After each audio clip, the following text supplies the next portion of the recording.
એક બેન એના ઘરવાળાને કહે કે દિવાળી આ વખતે તમને ખરીદી કરવા નથી જવા દેવા, એ કે તમારી ખરીદીમાં ફૂલખેણી મૂકો. હા ગમે ત્યારે એ કે દર દિવાળીએ જાઉં છું મોટા મોટા ફટાકડા લેવો. ગયા વખતે એ કે છોકરાના હાથમાં ફૂટી ગયો એ કે 150 રૂપિયા પાટો બંધવાના થયા. એ કે આ વખતે હું ખરીદી કરી આવી છોકરાઓ માટે ફટાકડાની. એ બાઈ ગઈ ખરીદી કરી આવી પણ નકરી ભોંચ કર્યું જ લઈ આવી.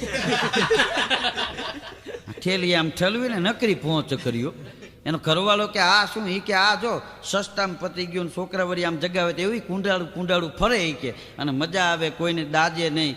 એ કે તમારામાં કોઈ દી બુદ્ધિ જ ન આવી, તમે આવું કોઈ દી લઈ આવ્યા? ઓલો તો રોવા જેવો થઈ ગયો. આ બુદ્ધિ ન આવી એટલે તારી આ લગ્ન કર્યા એ કે.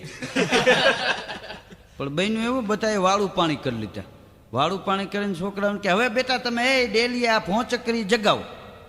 તે ઓલો ભાઈ ત્યાં ઊભો તો એ બાઈ